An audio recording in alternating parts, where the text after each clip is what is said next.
Eu, Toto, o Atlante, mestre dos mistérios, guardião de registros, poderoso rei, mágico, vivendo de geração em geração, me preparando para entrar aos salões de Amenti, para a orientação dos que virão depois, estes registros da poderosa sabedoria da grande Atlântida. Na grande cidade de Queor, na ilha de Undal, num tempo muito passado, comecei esta encarnação. Não como os pequenos homens da era atual, os poderosos da Atlântida viveram e morreram, mas sim, de El em El, eles renovaram suas vidas nos salões de Amenti, onde o rio da vida flui eternamente. 100 vezes 10 desci pelo caminho escuro que levava à luz. E quantas vezes eu subi das trevas para a luz, minha força e poder foram renovados. Agora, por um tempo, eu desço, e os homens de quem não me conhecerão mais. Mas num tempo ainda não nascido ressuscitarei, poderoso e potente, exigindo uma prestação de contas daqueles que ficaram para trás. Então tomem cuidado, ó homens de quem, se vocês traíram falsamente meus ensinamentos, porque eu vos derrubarei do vosso alto estado para a escuridão das cavernas de onde viestes. Não traia meus segredos para os homens do norte ou os homens do sul, para que minha maldição não caia sobre vós. Lembre-se e preste atenção às minhas palavras, pois certamente voltarei novamente e exigirei aquilo que guardam. Sim, mesmo de além do tempo e de além da morte eu retornarei.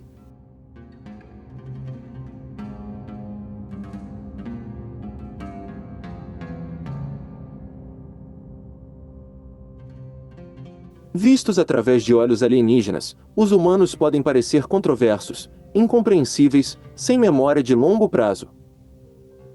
Os ancestrais dos homens modernos compreenderam plenamente que a frágil memória deveria ser mantida em algo mais resistente que a mente do indivíduo ou em simples páginas.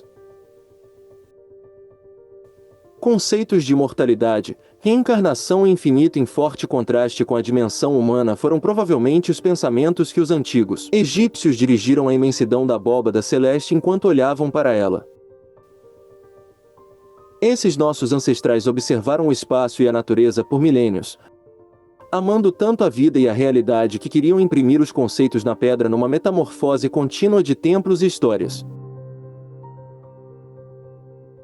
Nós somos memória e as coisas importantes tinham que ser lembradas por todos. Mas por mais estranho que seja imaginar que os territórios áridos do Egito no passado poderiam ter sido prósperos e espaços verdes, deve ser lembrado que tudo estava originalmente submerso, primeiro pelo gelo e depois pela água. Então a confirmação da superfície terrestre deve ter sido algo muito distante daquilo que conhecemos agora. Temos vestígios dessas hipóteses em nossa memória ancestral quando mencionamos a cidade de Atlântida. Sua origem, onde poderia estar, ou como os antigos conseguiam lembrar sua existência não está clara. A lenda da Atlântida chega até nós graças aos gregos. Começamos a falar sobre isso em 360 a.C. através do diálogo de Timeu e Critias, onde Platão afirma: havia uma ilha situada em frente ao estreito, que vocês chamam de Pilares de Hércules. A ilha era maior que a Líbia e a Ásia juntas e era o caminho para outras ilhas e destas se pode passar para todo o continente oposto, que cercava o verdadeiro oceano. Mas depois ocorreram violentos terremotos e inundações e num único dia e noite de infortúnio, todos os seus homens guerreiros afundaram na terra e a ilha da Atlântida, da mesma maneira, desapareceu nas profundezas do mar. Após esses acontecimentos, tudo mudou. Muito tempo depois, as terras isoladas limitadas pelo fluxo das marés foram transformados em grandes territórios e quando o homem encontrou a glória do território egípcio ao longo de seu caminho, ele parou ali deixando-se subjugar pela sua força natural. Durante mais de 5 milênios, uma grande civilização, aparentemente ligada ao reino dos céus, governou as margens do grande rio Iteru, hoje conhecido como Nilo. Profundamente ligada à água, a antiga civilização egípcia nasceu de uma faísca que rompeu ao longo do tempo ao longo daquela imensa artéria de água portadora de vida. E foi graças a este rio que inundou psiquicamente as suas margens que se criou entre as pessoas a impressão de que era preciso estabelecer a ordem do tempo, reconhecer e prever quando os episódios do passado poderiam ocorrer repetidamente, levando à construção de um calendário dividido em 3 estações: águas de enchentes, crescimento de plantas e colheita, levando à compreensão de que a rotação da Terra em torno do Sol poderia durar 360 dias mais 5 dias chamados Epagomena. Desses 5 dias, os egípcios escreveram um mito, que só chega até nós através da história de Plutarco, um filósofo grego que viveu sob o Império Romano. De acordo com Plutarco, um deus misterioso, Toto, guardião do conhecimento, conseguiu obter esses 5 dias jogando e ganhando uma partida de Sené, um ancestral do jogo mais conhecido como Gamão contra Khonsu, o deus da lua. O Sol, mais conhecido como deus Ra, proibiu que crianças nascessem da união de Nut, deusa do céu, e Geb, deus da terra. Ao adicionar esses 5 dias, no entanto, Toto teria dado à deusa Nut a possibilidade de conceber 5 divindades.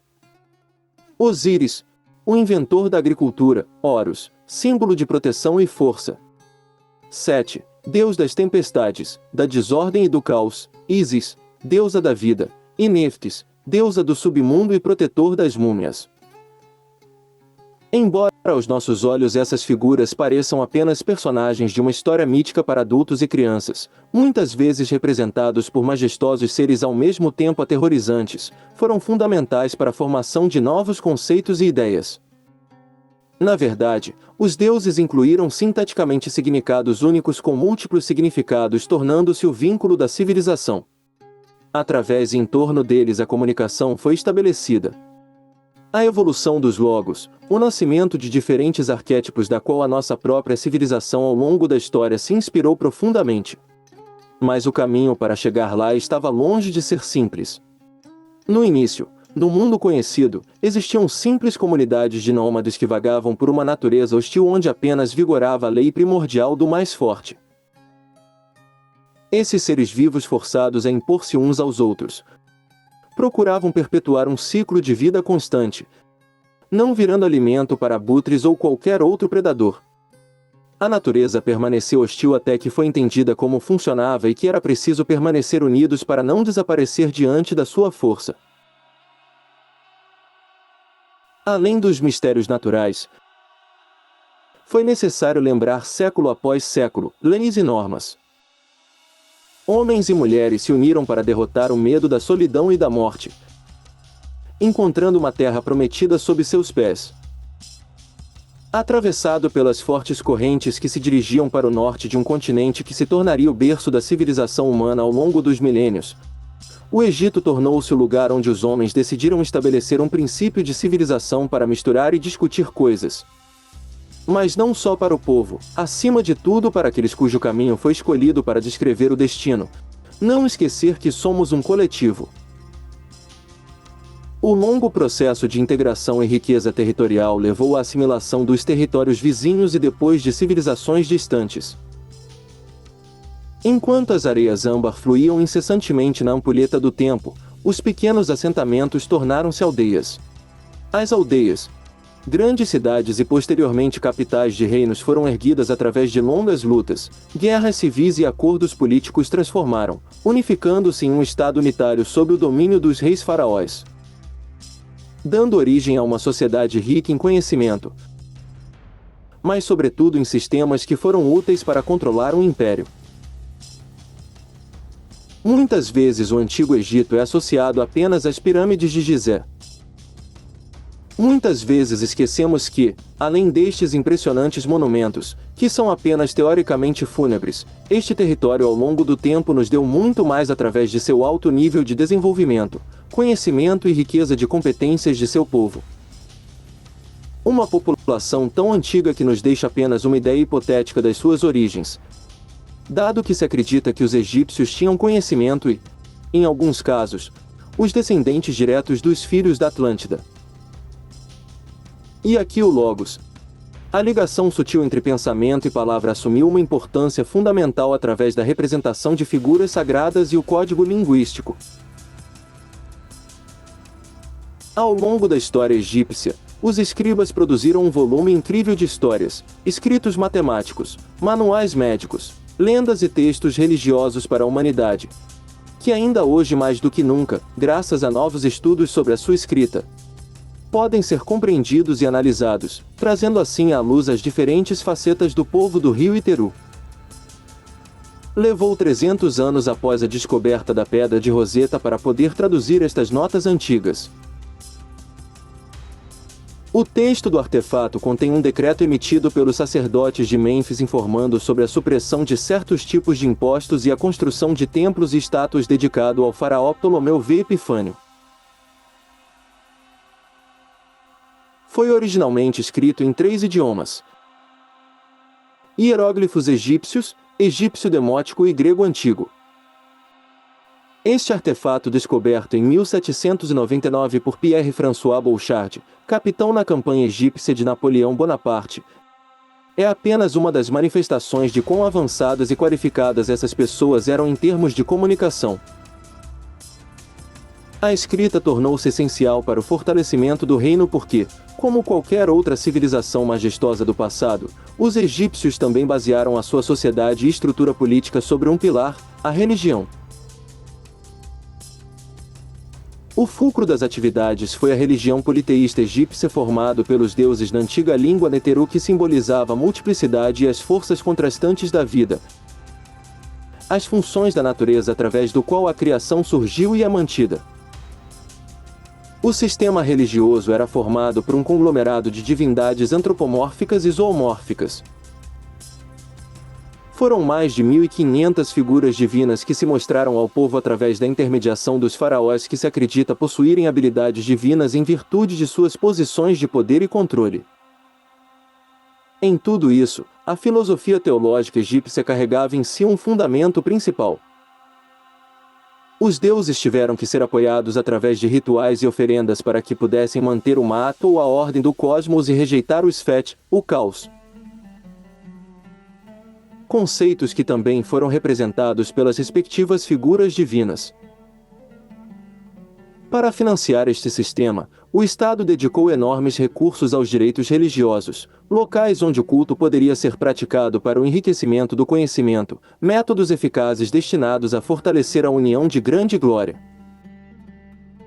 Glória que viu uma repetida assimilação de culturas nômades vindas principalmente da Mesopotâmia, gerando assim uma metamorfose contínua dos deuses. Algumas dessas figuras sagradas eram uma mistura de divindades endêmicas territoriais bem como de civilizações mais antigas e distantes que a egípcia. E muito provavelmente foi por esta razão que os deuses criados no Egito tiveram que favorecer o Maat e confinar o Sfet. Os antigos egípcios sabiam muito bem que se o positivo mas também as características negativas dos deuses foram mantidas em mente, o povo teria se lembrado do poder do divino e consequentemente teria sido assimilado na sociedade com mais destreza. O sagrado do passado não poderia ser cancelado, mas sim reorganizado para ser perpetrado, compreendido e amado também por quem vem de outras partes do território para que pudessem reconhecer as qualidades dos deuses do Egito como se fossem as de sua terra de origem. O destino da antiga religião politeísta originária dos antigos territórios da Mesopotâmia é formado por deuses com características duais, hoje mais simplesmente definidos com o bem e o mal. Teve que continuar seu caminho pelo menos até o nascimento da antítese da religião politeísta.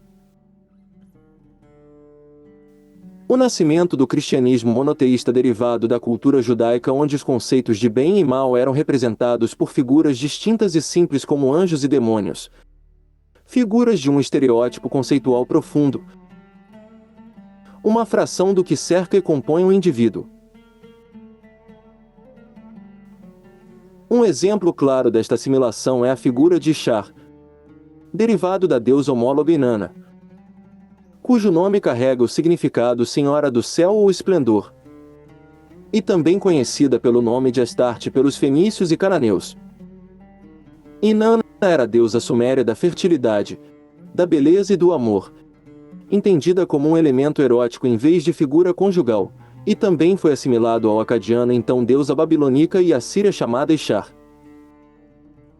Embora essas deusas tenham nomes diferentes, elas possuem características muito semelhantes entre si e foram algumas dos mais importantes divindades femininas da Mesopotâmia.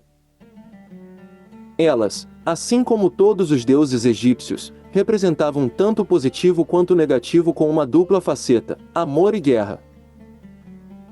A regulação cíclica de natureza generosa e também destrutiva, mas também justiça e agricultura. A natureza dualista das deusas da chuva, gentis e assassinas, fazem delas algumas das figuras mais interessantes da mitologia arcaica até hoje. No Egito, as figuras de Ishtar, Inanna e Astarte que apareceram no território em períodos históricos totalmente diferentes foram reintegrados à religião egípcia com a tríade Ísis, Sekhmet e Hathor. Embora mais tarde no curso da cultura judaica mais recente influenciada pelos povos cananeus também conhecidos como os povos do Líbano, Palestina, e partes da Síria e da Jordânia, a figura de Astarte foi totalmente erradicada visto que era considerada abominável e em total contraste com Deus. Os numerosos mitos relativos a Ishtar estão frequentemente em conflito uns com os outros. Em alguns contos ela é filha de Sim, deus da lua e irmã de Chamas, deus do sol, enquanto em outros ela é descrita como filha de Anu, deus do céu. Em cada versão, no entanto, Ishtar é descrita como irmã de Erequigal, senhora da grande terra e sua contraparte. Ela é, em suma, uma das muitas figuras que encarnam a criação da vida.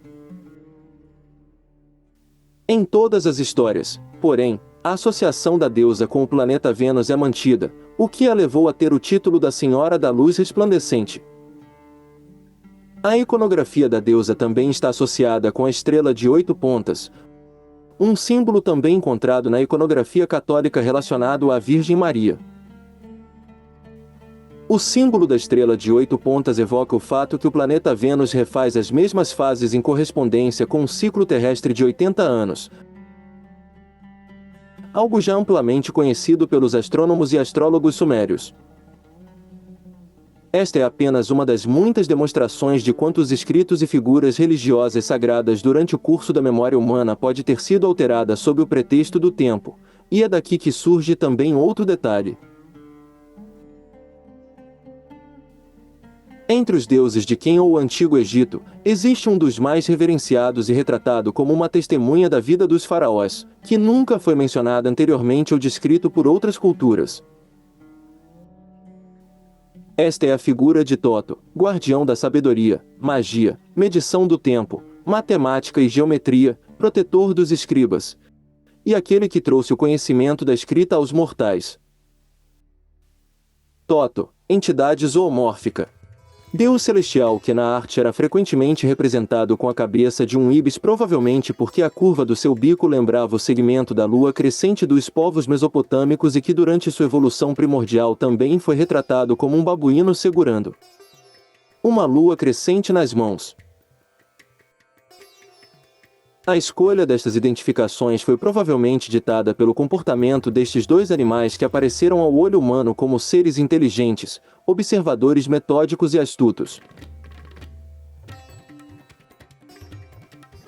A figura de Toto nasceu no Baixo Egito durante o período pré-dinástico de 3.900 a 3.150 a.C. e foi adorado principalmente em Quemonu ou Hermópolis a partir de 2000 a.C. Na escrita egípcia, o nome original da cidade de Hermópolis ou Quemonu significa Cidade dos Oito, número que hoje é reconhecido como o número que representa o infinito se colocado horizontalmente ou deitado. Hermópolis é o nome atribuído pelos historiadores gregos como uma localidade egípcia devotada a Toto, como também é identificado com o nome de Hermes pelos gregos e Hermes Trismegisto pelos romanos. Este local também foi sede da figura do deus Quenum, protetor das nascentes do Nilo, gerador do poder criativo das inundações. Hermópolis, capital do 15º distrito do Alto Egito, foi construída na margem ocidental do Nilo no coração do território egípcio. Teve grande desenvolvimento na era faraônica e nos períodos helenístico e romano até sua destruição no século V depois de Cristo.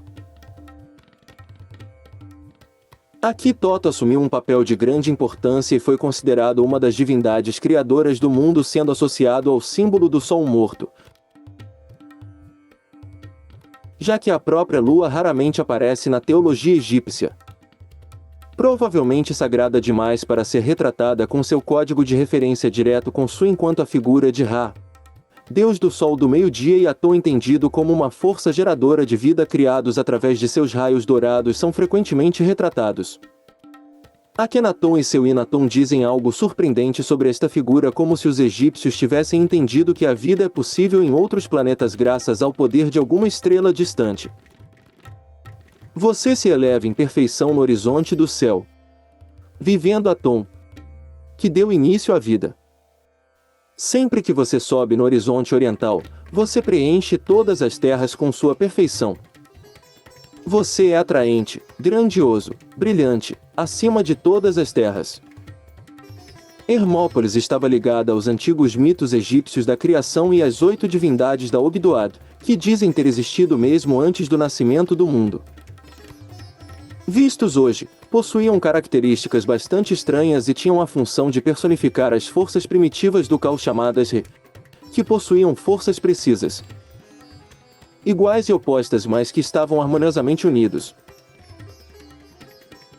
Nesta base, as divindades primitivas foram assim formadas por casais onde a essência masculina se opunha à feminina chamada Paredra, e elas eram Nuinaunet, as águas primordiais, Kulk e Kalke, escuridão, Eial, ilimitado e infinito temporal, Amun e Amone, invisibilidade. Essas divindades antropomórficas com cabeça de sapo para os machos e de cobra para as fêmeas, com um símbolo das águas de onde surgiram. Diante dessas informações, também é possível que o animal vinculado ao pecado original cristão, a cobra, é uma figura derivada precisamente da cultura egípcia. Um detalhe fundamental que liga então a religião cristã e a antiga religião israelense com o egípcio, e no caso mais específico, com Hermópolis, poderia ser precisamente o imaginário do Jardim do Éden. Como se com o tempo as necessidades inerentes à religião monoteísta levou a uma manipulação da informação pertencente às religiões mais antigas para perder as origens do lugar onde foram concebidas. Uma das lendas da antiga cidade de Hermópolis narra que os deuses de Ogdoad, às margens do Nilo, geraram uma colina de lama primordial chamada Ilha das Chamas ou Ilha das Facas. Aqui, de forma misteriosa, os deuses deram vida ao sol e, de acordo com o clero hermopolita, as 8 divindades que residiam no caos, que além de criar outros deuses também teve a tarefa de permitir que o sol nascesse diariamente, protegendo da escuridão na vida após a morte durante a noite. Em Hermópolis, a Ogdoad e os ciclos do sol dependiam sobretudo do deus Toto, que todas as noites colocava na colina a estrela adormecida, mais conhecida como Lua. E é por isso que foi associado ao renascimento dos ciclos, já que a Lua, simplesmente por comandar o fluxo da água, regula os ciclos de todo ser vivo. Os egípcios já conheciam muito bem esse fato, e a Lua não era vista apenas como fornecedora de luz noturna ou a estrela capaz de medir o tempo sem o Sol. Suas fases receberam importância significativa na astrologia e astronomia, principalmente devido ao papel fundamental que a agricultura desempenhou até se tornar a pedra angular no qual a maioria dos rituais foi fundada.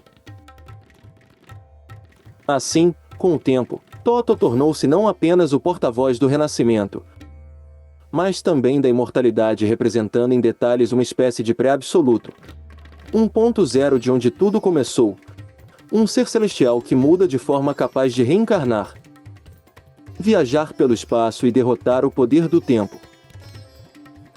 Mas o seu mistério permanece, e o que sabemos é muito pouco, visto que ao longo dos séculos, assim como a religião sofreu mudanças, mesmo as lendas atribuídas aos deuses contêm informações manipuladas pelas ideias pessoais de autores ou provavelmente por grupos de autores.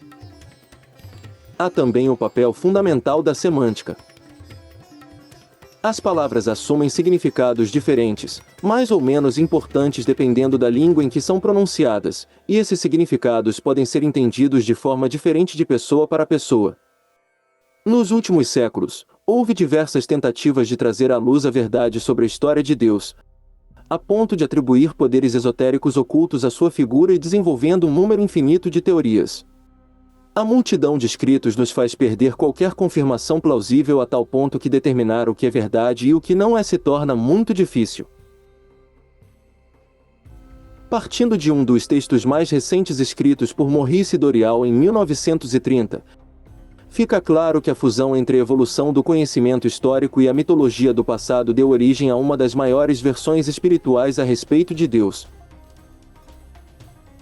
Não está claro se este texto foi resultado da imaginação ou da tradução dos escritos originais, ou de um conhecimento profundo de religião e teorias sobre o Egito, ou um pedaço de escrita automática causado por um contato transcendental com o Espírito de Deus. Porém, Doreal traz à tona uma versão surpreendente da figura mitológica e relata que Toto não era apenas um ser tão antigo que viu a origem da Atlântida e tão poderoso que dobra o espaço-tempo. Mas para todos aqueles que entendem perfeitamente o significado dos textos, seria possível viver para sempre, compreender a ordem natural do cosmos, dominar o tempo e viajar através dele. Além disso, no texto, destaca-se o que Doreal define como os filhos da luz que não parecem ser espíritos, mas algo muito semelhante a alienígenas e outro deus ainda mais absoluto que o próprio Toto, o habitante do templo. Depois lemos sobre uma tecnologia nunca vista antes pelos homens de Quem ou do Antigo Egito, uma tecnologia pela qual as próprias pirâmides seriam um mecanismo e o facto é sublinhado de forma muito clara. A verdadeira aventura deste povo antigo começou no fim de tudo. No primeiro capítulo de Tábuas de Esmeralda de Doreal, afirma: grande era o meu povo nos tempos antigos, muito além da concepção das pessoas pequenas que agora me rodeiam. Conhecendo a sabedoria antiga, buscando no fundo do coração do infinito conhecimento que pertencia à juventude da terra. Sábios éramos com a sabedoria dos filhos da luz que habitaram entre nós. Fortes éramos com o poder extraído do fogo eterno. E de todos estes, o maior entre os filhos dos homens foi meu pai, Totme, guardião do grande templo, elo entre os filhos da luz que habitavam o templo e as raças de homens que habitavam as 10 ilhas. Bocal, depois dos 3, do morador de Unal, falando aos reis com a voz que deve ser obedecida. Cresci lá desde criança até a idade adulta, sendo ensinado por meu pai os mistérios mais antigos, até que com o tempo cresceu dentro do fogo da sabedoria, até que explodiu em uma chama consumidora. Nada desejei senão a obtenção da sabedoria. Até que, num grande dia, veio a ordem do morador do templo para que eu fosse levado diante dele. Poucos eram os filhos dos homens que olharam para aquela face poderosa e sobreviveram. Pois não como os filhos dos homens são os filhos da luz quando não estão encarnados em um corpo físico. Escolhido eu fui dentre os filhos dos homens, ensinado pelo morador para que seus propósitos pudessem ser cumpridos. Propósitos ainda não nascidos no ventre do tempo. Por longos anos morei no templo, aprendendo cada vez mais sabedoria, até que eu também me aproximei da luz emitida pelo grande fogo. Ele me ensinou o caminho para Amenti, o submundo onde o grande rei senta-se em seu trono de poder. Nas profundezas, curvei-me perante os senhores da vida e aos senhores da morte, recebendo como presente a chave da vida. Livre eu estava dos salões de Amenti, não obrigado a morrer no círculo da vida. Longe das estrelas eu viajei até que o espaço e o tempo se tornassem nada. Então, tendo bebido profundamente o cálice da sabedoria, olhei para o coração dos homens e lá encontrei mistérios maiores e fiquei feliz. Pois somente na busca pela verdade minha alma poderia ser acalmada e a chama interior extinta. Ao longo dos tempos que vivi, vendo aqueles ao meu redor provarem o cálice da morte e retornar novamente à luz da vida, Gradualmente, dos reinos da Atlântida passaram ondas de consciência que tinham sido uma comigo, apenas para ser substituído pela geração de uma estrela menor. Na obediência à lei, a palavra do Mestre floresceu. Para baixo, na escuridão, viraram os pensamentos dos Atlantes, até que finalmente nesta ira surgiu de seu advanti, o morador, falando a palavra, invocando o poder. No fundo do coração da terra, os filhos de Amenti ouviram, e ouvindo, dirigindo a mudança da flor do fogo que arde eternamente, mudando e mudando, usando logos, até que aquele grande incêndio mudou de direção. Em todo o mundo então romperam as grandes águas, afogando-se e afundando, mudando o equilíbrio da terra até que apenas o Templo da Luz permanecesse de pé na grande montanha de Undal que ainda emerge da água. Havia alguns que viviam, salvos da torrente das fontes. Chamou-me então o mestre, dizendo, Gather together my people. Tomai-os pela arte que aprendestes de longe através das águas, até chegares à terra dos bárbaros peludos, que habitam nas cavernas do deserto. Segui o plano que conheceis. Reuni então meu povo e entrei na grande nave do mestre. Subimos pela manhã. Por baixo de nós, na escuridão, estava o templo. De repente, as águas subiram por cima. Desapareceu da terra, até a hora marcada, foi o grande templo. Rapidamente fugimos em direção ao sol da manhã, até que por baixo de nós estava a terra dos filhos de Quem. Enfurecidos, vieram com bastões e lanças, erguidos com raiva procurando matar e destruir completamente os filhos da Atlântida. Então levantei meu cajado e direcionei um raio de vibração, atingindo-os ainda em seu caminho como fragmentos de pedra da montanha. Então falei com eles em palavras calmas e pacíficas, contando-lhes sobre o poder da Atlântida, dizendo que éramos filhos do Sol e dos seus mensageiros. Eu os intimidei com minha demonstração de ciência mágica, até que eles rastejaram aos meus pés, quando eu os soltei. Moramos por muito tempo na terra de Quem, por muito tempo e ainda por muito tempo novamente, até obedecer aos mandamentos do Mestre, que enquanto dorme vive eternamente. Eu enviei de mim os filhos da Atlântida, enviei-os em muitas direções, para que desde o ventre do tempo a sabedoria possa ressurgir em seus filhos.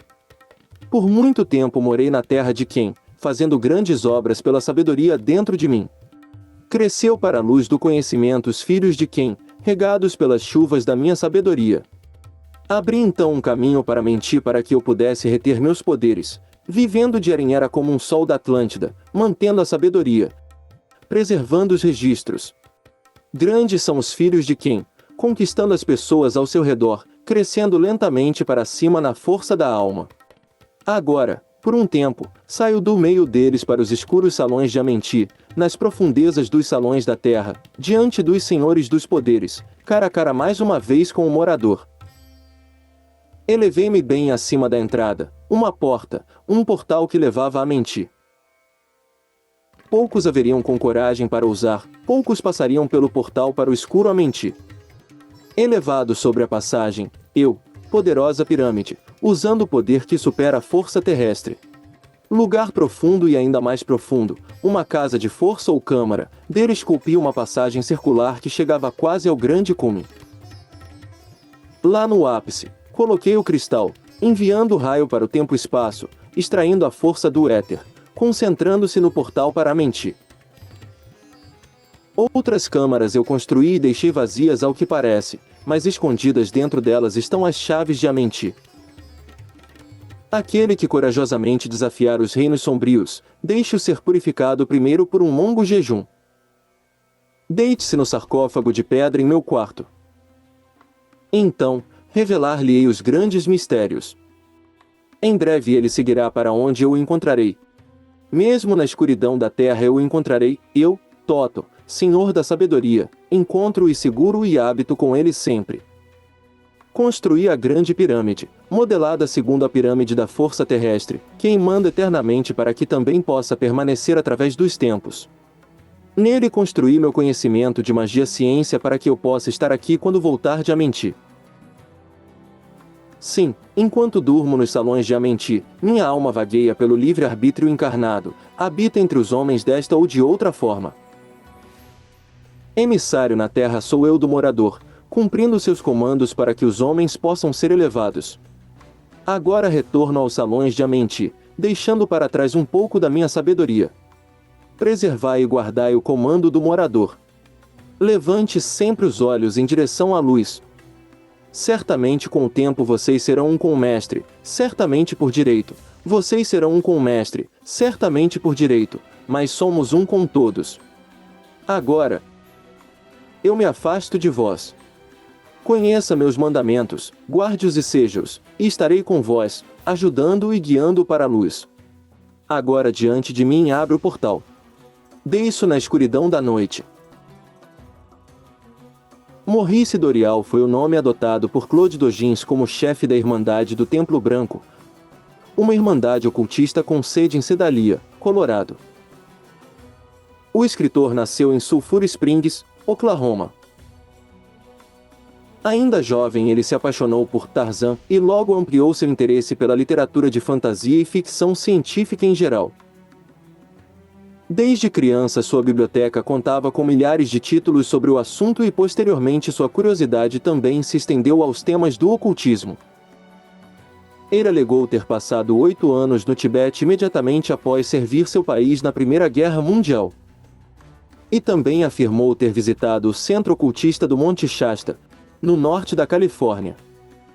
Dorial fundou a Irmandade do Templo Branco em 1930 e dedicou grande parte de sua vida para compilar lições para a Irmandade e uma série de panfletos chamados A Pequena Biblioteca do Templo, que abrangeu uma variedade de tópicos relacionados ao ocultismo, Atlântida e OVNIs. Seu conhecimento veio, segundo afirmava, de seu contato com a Grande Loja Branca de Mestres, uma loja maçônica da qual há pouca informação disponível, e esta loja foi formada por aqueles que, além da experiência terrena, procuram guiar a humanidade na evolução. Este é um fato muito surpreendente que deu a Maurice Dorial a produção de numerosos escritos contendo histórias de OVNIs e alienígenas, e que somente mais tarde na década de 1960 parecem ter se tornado parte de alguns filmes e histórias de ficção científica. Como se sua mente tivesse nascido a maior parte do que sabemos sobre o assunto e não apenas porque também lançou as bases para uma das teorias mais famosas sobre alienígenas. Ele estava convencido da existência dos reptilianos. Ele alegou que estavam tentando se fundir com os humanos e que já estavam operando no subsolo, longe de olhares indiscretos. Dorial começou a trabalhar na nova sede da Irmandade em Sedalia em 1946 no auge dos temores de uma possível guerra atômica. O local escolhido, um vale protegido por paredes montanhosas de 1.500 pés de altura, deveria ter sido um local seguro e protegido no caso de um possível bombardeio. 2 anos depois, ele predisse que a batalha bíblica do Armagedon começaria em breve e os irmãos residentes estocaram alimentos para os tempos difíceis que virão. O homem morreu em 1963. A Irmandade continua a existir hoje e considera os muitos escritos de Dorial como literatura oficial. Toto, como uma testemunha da realidade vivida pelo povo egípcio, era frequentemente representado como secretário e assessor de Ra, deus do sol. E no submundo chamado Dua, era o ajudante de Osíris quando surgiu a necessidade de julgar as almas dos mortos durante a psicostase ou o ritual em que as divindades atribuíam um julgamento e consequentemente um destino à alma do falecido. Esta prática chega até nós originalmente através dos documentos escritos no texto de O Livro do Aparecimento Diurno, mais conhecido como o Livro dos Mortos. Livro é o termo que mais se aproxima de indicar todo o conjunto de textos que é composto de fórmulas religiosas mágicas contendo uma quantidade considerável de material e que foi composta por vários sacerdotes egípcios ao longo de 1 milênio. Numa edição de 2008, o texto que chegou até nós chega a 700 páginas. As práticas mágicas nele contidas deveriam servir aos falecidos como proteção e ajuda em sua jornada em direção ao mundo dos mortos, que era visto como repleto de armadilhas e dificuldades para alcançar a imortalidade. A representação hieroglífica do Dua, Uma estrela frequentemente inscrita num círculo nos leva a levantar a hipótese de que a princípio o submundo era considerado posicionado no céu. E somente com uma codificação do mito de Osíris chamado Senhor do Dua, o submundo se tornou um lugar na Terra. Os egípcios acreditavam que a alma era composta de várias partes, incluindo o Ka que permaneceu com o falecido após a morte e o Ba que poderia ter acesso ao Dua.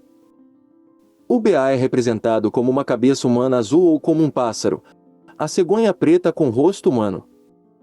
Seu objetivo era permitir que o falecido se mudasse para qualquer lugar e assumisse a forma que desejasse. A representação mais famosa da psicostase pode ser admirada no túmulo do nobre Nefer, superintendente dos estados catalisadores do culto funerário de Seti. Na parte superior das obras presentes nas paredes do túmulo, o falecido Nefer implora 42 dos juízes, 7 dos quais carregam o Ankh, o símbolo da vida. Na parte inferior dos hieróglifos, o Nefer é conduzido pelas mãos de Anubis, deus do embalsamamento, em direção a uma balança no Salão dos Dois Maat ou Salão das Duas Verdades. Numa espécie de segundo quadro do episódio, Anubis pode ser visto colocando o coração do falecido em um prato de enorme escala representado por sua vez pelo hieróglifo correspondente, um vaso. Do outro lado da balança na segunda placa, porém, existe a pena ou o mate, símbolo de equilíbrio, ordem, harmonia, verdade, lei e regra, moralidade e justiça. Mat, enviada ao mundo por seu pai, o deus Sol-Ra, era frequentemente personificada como uma deusa antropomórfica, com uma pena na cabeça. Ela era a deusa da disposição natural das constelações, das estações, justiça humana e também divina, bem como o propagador da ordem cósmica versus o caos. O deus da sabedoria Toto toma nota do resultado da pesagem. Se de fato o coração como repositório de todas as ações boas ou mais realizadas durante a vida equilibra a pena, então o falecido será declarado Ma'aker ou justificado, e admitido no reino dos mortos.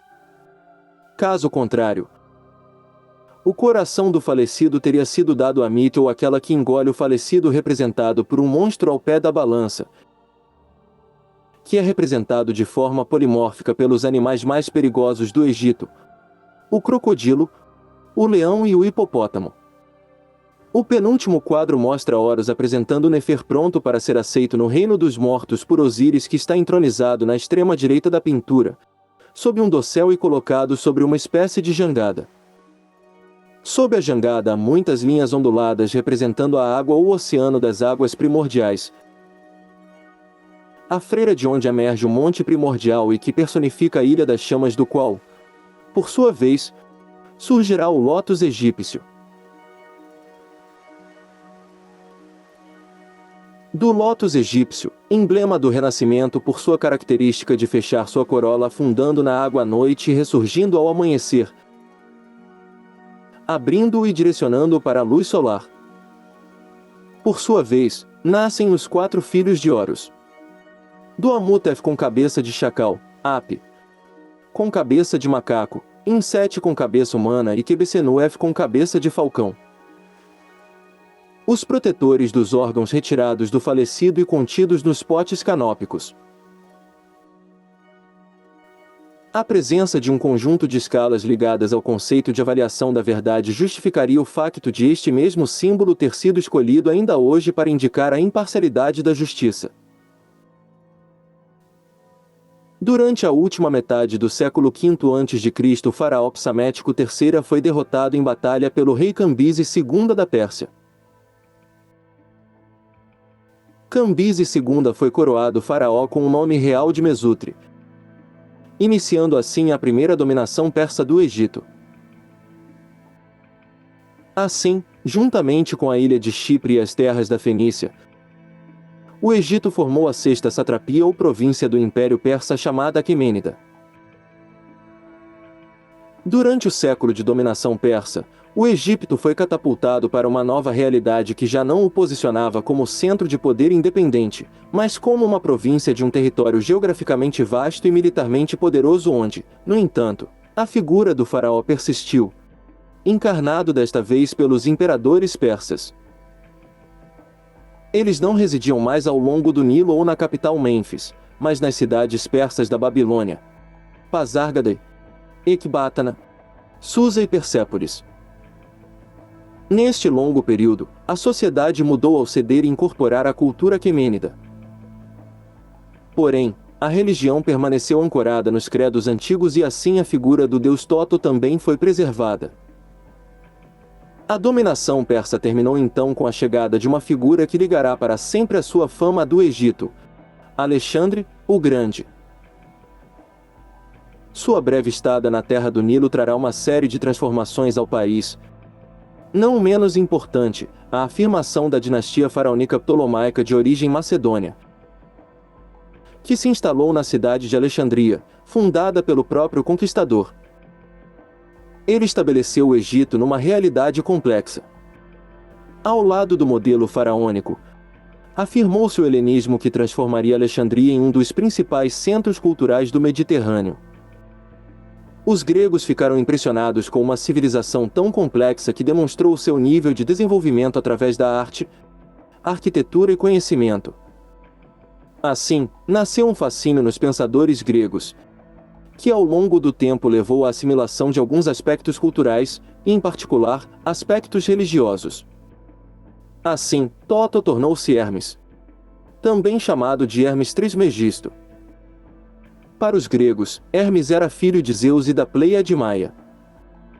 Ele foi considerado o mensageiro divino além de ocupar os cargos de deus do comércio e viagens, fronteiras, roubos, eloquência e disciplinas atléticas. E assim como seu homólogo egípcio, ele também atua como psicopompo ou aquele que acompanha as almas dos falecidos ao Hades. A iconografia clássica de Hermes difere obviamente da de Toto. Ele foi representado com a aparência de um jovem bonito carregando uma bolsa, usando sandálias aladas e chapéu, e carregando o cajado chamado caduceu. Enquanto seus símbolos eram o galo e a tartaruga. Tanto Hermes quanto Toto estão a serviço de uma divindade superior. Hermes é o mensageiro de Zeus. Toto é o escriba de Ra e Osíris. Hermes é o deus da fala e Toto é o deus da fala. Ambos são psicopompos, companheiros das almas dos falecidos do submundo. Os deuses da escrita e da magia. Seguindo tal processo de assimilação entre as divindades gregas e egípcias, que ocorreu na atmosfera sincrética do Império Romano, Hermes Trismegisto tornou-se o deus que revelou a verdade e mediou entre os homens e os deuses. Hermes Trismegisto significa literalmente Hermes, o 3 vezes grande, provavelmente devido ao costume egípcio de iterar o adjetivo grande antes do nome das divindades. Hermes foi, portanto, precisamente referido como Trismegisto, o 3 vezes grande. Um conjunto de escritos iniciáticos e filosóficos foi atribuído a Hermes Trismegisto, coletado mais tarde também na era bizantina no Corpus Hermeticum, parte dos quais também foram encontrados entre os códigos de Nag Hammadi com o nome da cidade em que foram encontrados. Os escritos contidos nos códigos são em sua maioria escritos gnósticos cristãos, mas também incluem 3 obras pertencentes ao Corpus Hermeticum e uma passagem da República de Platão. Os estudiosos acreditam que estes códigos pertencem à biblioteca do mosteiro cenobita e que os monges os esconderam temporariamente para salvá-los da destruição. Depois, em 367, o bispo Atanásio de Alexandria havia enviado uma carta a todas as igrejas do Egito com a ordem de considerar apenas os 27 livros do Novo Testamento como canônicos, enquanto todos os outros foram proibidos porque eles eram heréticos. Coletivamente, a literatura hermética é uma categoria de papiros que contém feitiços e procedimentos de iniciação. No Diálogo de Asclépio, que faz parte do Corpus Hermeticum, é descrita a arte da telestique, que consiste em recordar ou aprisionar anjos ou demônios dentro de estátuas com a ajuda de ervas, pedras preciosas e perfumes. Os métodos para fazer essas figuras falarem e profetizarem também são descritos. Em outros papiros, Existem fórmulas para a construção de artefatos e animá-los. Além disso, os textos herméticos costumam ser divididos em duas categorias: filosóficos e técnicos. O texto do Corpus Hermeticum termina com o lamento de Asclépio, que denuncia o abandono da religião egípcia porque seu significado espiritual foi perdido, e é o seguinte: você não sabe, Asclépio, que o Egito é uma imagem do céu. Ou, para falar mais exatamente, no Egito todas as operações das potências que governam e trabalham no céu foram transferidos para a terra abaixo? Não, deveria antes ser dito que todo o cosmos habita nesta nossa terra como em seu santuário. E, no entanto, visto que é apropriado que os homens sábios tenham conhecimento de todos os acontecimentos antes que aconteçam, você não deve ficar na ignorância disto. Chegará um momento em que se verá que em vão os egípcios honraram a divindade com piedade sincera e serviço assíduo, e toda a nossa santa adoração será considerada inútil e ineficaz. Pois os deuses retornarão da terra para o céu. O Egito será abandonado e a terra que já foi o lar da religião ficará desolado, privado da presença de suas divindades. Ó Egito! Egito! De tua religião nada restará senão uma história vazia, no qual teus próprios filhos no futuro não acreditarão. Nada restará além de palavras gravadas, e somente as pedras contarão a tua piedade. E naquele dia os homens estarão cansados da vida e deixarão de pensar que o universo é digno de admiração reverente e de adoração. E assim a religião, a maior de todas as bênçãos, pois não há nada, nem houve, nem nunca haverá, que pode ser considerado um benefício maior, será ameaçado de destruição. Os homens pensarão que é um fardo e passarão a desprezá-la. Eles não amarão mais este mundo que nos rodeia, esta obra incomparável de Deus, esta estrutura gloriosa que Ele construiu, esta soma de bens feita de coisas de muitas formas diversas, este instrumento pelo qual a vontade de Deus opera naquilo que foi feito, favorecendo sem relutância o bem-estar do homem. Esta combinação e acumulação de todas as múltiplas coisas que pode suscitar a veneração, o louvor e o amor de quem vê. As trevas serão preferidas à luz, e a morte será considerada mais lucrativa do que a vida. Ninguém levantará os olhos para o céu. Os piedosos serão considerados loucos e os ímpios sábios. O louco será considerado um homem corajoso e os ímpios serão considerados bons. Quanto à alma e à crença de que ela é imortal por natureza, ou podem esperar alcançar a imortalidade, como eu lhes ensinei, de tudo isso eles zombarão, e até se convencerão de que é falso. Nenhuma palavra de reverência ou piedade, nenhuma expressão digna do céu e dos deuses do céu, será ouvida ou acreditada. E assim os deuses partirão da humanidade, uma coisa dolorosa. E só permanecerão os anjos maus, que se misturarão com os homens, e conduzir os pobres desgraçados pela força a todos os tipos de crimes imprudentes, em guerras, roubos, fraudes e todas as coisas hostis à natureza da alma. Então a terra não permanecerá inabalável, e o mar não suportará navios. O céu não apoiará as estrelas em suas órbitas, nem as estrelas seguirão seu curso constante no céu. Todas as vozes dos deuses serão necessariamente silenciadas e mudas. Os frutos da terra apodrecerão. O solo ficará estéril e o próprio ar adoecerá em estagnação sombria. Dessa maneira a velhice chegará ao mundo. A religião não existirá mais. Todas as coisas ficarão desordenadas e erradas. Tudo de bom desaparecerá.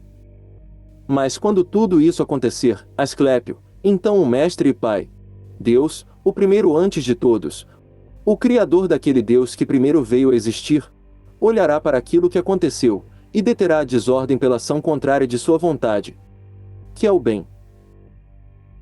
Ele chamará de volta ao caminho certo aqueles que se desviaram. Ele limpará o mundo do mal. Agora lavando-o com água. Enchentes. Agora queimando-o com o fogo mais feroz. Ou novamente expulsando pela guerra e pela peste. E assim ele trará de volta o seu mundo ao seu aspecto anterior, de modo que o cosmos será mais uma vez considerado digno de adoração e reverência maravilhada, e Deus, o Criador e restaurador do poderoso tecido, será adorado pelos homens daquele dia com hinos incessantes de louvor e bênção. Tal é o novo nascimento do cosmos. É uma renovação de todas as coisas boas, uma restauração santa e impressionante de toda a natureza, e é forjado no decorrer do tempo pela vontade eterna de Deus. Pois a vontade de Deus não tem começo, é sempre a mesma. E como é agora, mesmo assim sempre foi, sem começo. Pois é do próprio ser de Deus ter o propósito do bem. Os escritos herméticos permaneceram uma fonte preciosa de conhecimento mesmo durante o período de domínio romano no Mediterrâneo. Contudo, após o advento do cristianismo e a sua conversão à religião oficial desejado pelo imperador Constantino, o código hermético foi banido por representar uma obra contendo ideias religiosas de origem pagã.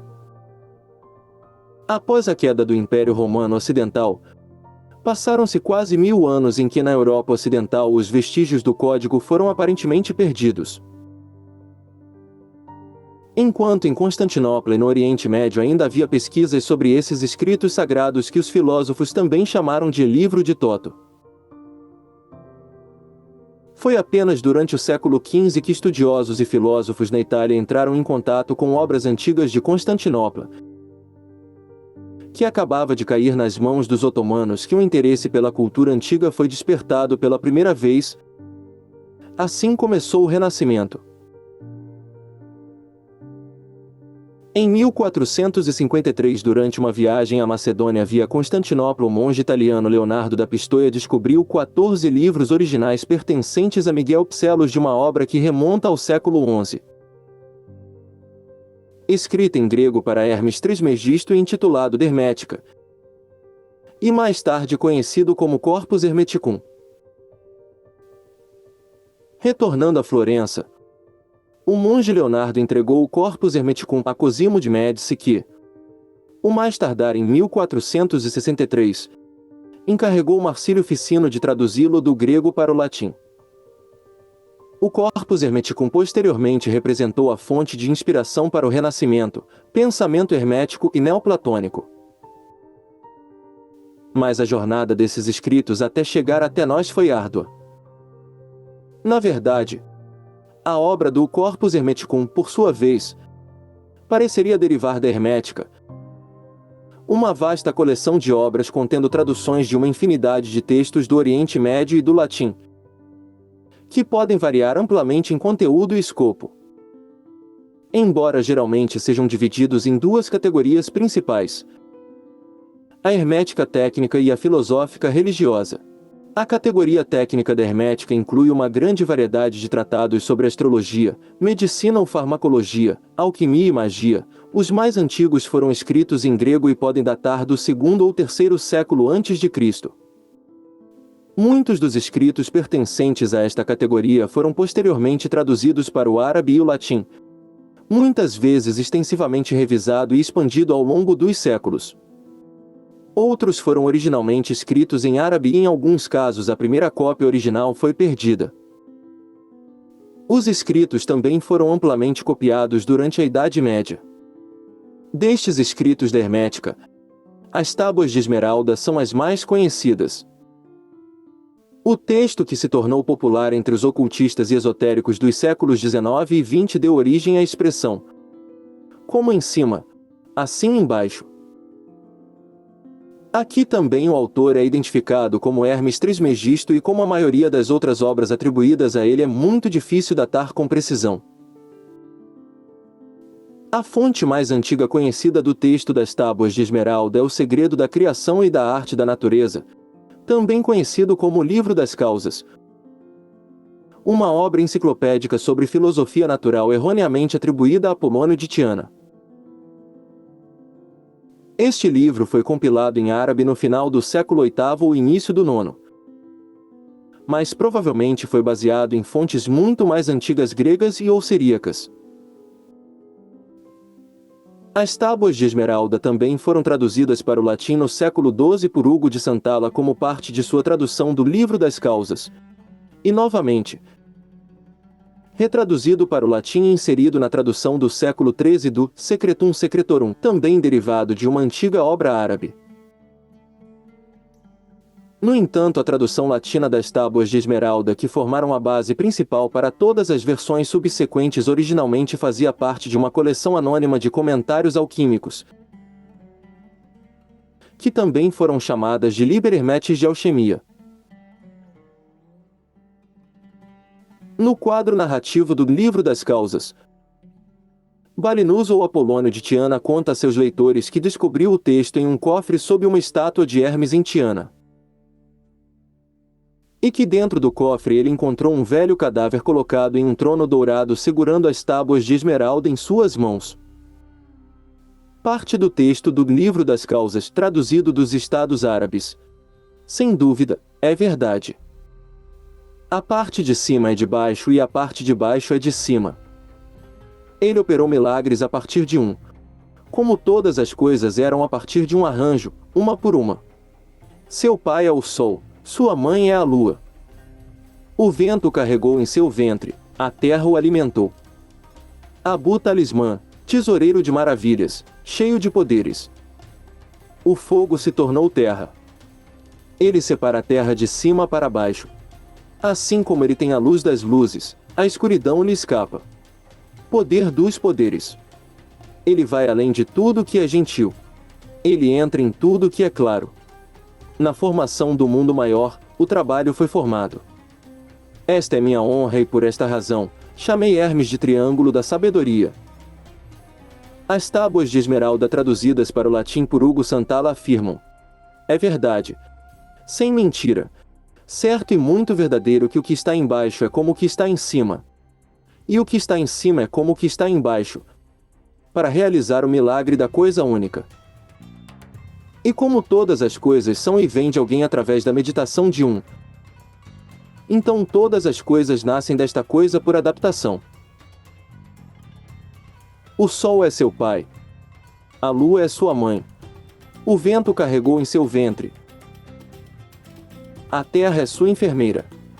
O pai de todos, o fim de todo o mundo está aqui. Sua força ou poder estará completo se for convertido em terra. Você separará a terra do fogo, o fino do grosso, suavemente e com grande engenhosidade. Ele sobe da terra ao céu e novamente desce à terra, e recebe a força das coisas superiores e inferiores. Desta forma, você terá a glória do mundo inteiro. E por este meio, as trevas fugirão de você. Esta é a forte fortaleza de todas as forças, pois superará todas as coisas sutis e penetrando em todas as coisas sólidas. Assim, o mundo foi criado. Disto surgirão adaptações maravilhosas cujo método está aqui. É por isso que fui chamado de Hermes Trismegisto, tendo as três partes da filosofia do mundo inteiro. Completo é o que eu disse sobre a operação do Sol. Nos séculos vindouros, porém, gerados pelo conhecimento do código hermético, a lenda foi criada em círculos esotéricos a respeito de uma série de livros muito mais antigos, que preservaria em suas páginas todo o conhecimento do mundo. Eles teriam sido escritos pelo próprio deus Toto, o A Livro de Toto, 42 volumes que teriam sido escritos e deixados na terra pelo deus egípcio em que os mistérios das previsões dos eventos do céu seriam encontrados. Esses livros proféticos estão supostamente escondidos em bibliotecas egípcias secretas e agora estão desaparecidos. Os egípcios mantiveram muitos textos sobre uma ampla gama de assuntos nas casas da vida, as bibliotecas contidas nos complexos do templo. Como Toto era um código de conhecimento, muitos desses textos eram considerados sua obra. Um famoso historiador egípcio chegou a afirmar que Toto escreveu cerca de 36.525 livros durante sua vida. O pai da Igreja, Clemente de Alexandria, parte do grupo homônimo de antigos teólogos e escritores cristãos que estabeleceram as bases intelectuais e doutrinárias fundamentos do cristianismo desde o primeiro século VIII depois de Cristo. No sexto livro de sua obra, Stromata, menciona esses 42 livros usados pelos guardiões dos templos egípcios e que segundo ele conteria toda a filosofia egípcia. Todos esses livros, segundo Clemente, foram escritos por Hermes. No entanto, olhando para a tradução da língua egípcia e os conceitos até a língua e os conceitos gregos, parece que parte da autenticidade egípcia estava perdida. As imagens do mítico livro de Toto também faz parte de um conto egípcio antigo do período ptolomaico conhecido como Setni Canvas e Naneferkapta ou Setni I. O livro escrito por Toto conteria 2 feitiços, um dos quais permite ao leitor compreender a linguagem dos animais e que permite ao leitor perceber os próprios deuses. De acordo com a história, o livro estava originalmente escondido no fundo do Nilo, perto de Coptos, onde foi encontrado trancado dentro de uma série de caixas guardado por cobras. O príncipe egípcio Neferkapta lutou contra as cobras e recuperou o livro, mas como punição por roubá-lo, os deuses mataram sua esposa, Avere, e filho, Merabe. Neferkapta cometeu suicídio e foi enterrado junto com o livro. Gerações depois, o protagonista da história Setni Canvas, um personagem baseado no histórico príncipe Caemvasito, o 4º filho de Ramsés, roubou o livro do túmulo de Neferkapta apesar da oposição do fantasma de Neferkapta. Seti então conhece uma linda mulher que o seduz a matar seus próprios filhos, e humilhando-se diante do faraó. O príncipe descobre mais tarde que este episódio foi uma ilusão criada pelo espírito Neferkapta e, temendo novas retaliações, devolveu o livro ao túmulo. A pedido do espírito errante, Setni também encontrou os corpos da esposa e do filho de Neferkapta e os enterrou junto com o corpo do falecido príncipe, e selou o túmulo para sempre. Esta antiga história refletiria a crença egípcia de que o conhecimento dos deuses não se destina a seres humanos. Os mistérios são imensos como os segredos do céu e só o tempo pode permanecer seu guardião. No entanto, esses nossos ancestrais provavelmente sabiam muito mais do que podemos imaginar hoje. Um exemplo são as pirâmides de Gizé. A demonstração eficaz que esses ancestrais já conheciam Pi, fato também apurado através da escrita matemática do papiro Rim por volta de 1700 a.C. Ou as lâmpadas Dendera, baixos relevos que foram parcialmente perdidos na década de 70 nos quais estranhos dispositivos semelhantes a antigas lâmpadas incandescentes ou armas muito poderosas foram retratadas. Provavelmente também estavam ligados a um artefato de outra área também roubado em 2003 durante a invasão do Iraque. A bateria de Bagdá da Pérsia datada de 247 a.C. até 224 d.C., um vaso antigo no qual foi colocada uma bateria rudimentar e selada com o que hoje chamamos de asfalto, um composto de betume e areia. Baterias que antes, por que não, poderiam muito bem ter sido exploradas bem como para o estudo da transmutação de metais básicos de baixo custo como o chumbo em ouro, mas também como geradores de eletricidade de baixa tensão para a extração de oxigênio e hidrogênio da água. Esse é o processo que desde 1800 chamamos de eletrólise. Mas se estes antepassados construíram coisas como esta conhecendo seus efeitos, quanto de seu conhecimento poderia ter sido roubado? Afinal, a religião é apenas uma das muitas nuances das quais provavelmente extraímos conhecimento e apenas um pequeno fragmento do conhecimento que o Neteru possuía, deuses alienígenas.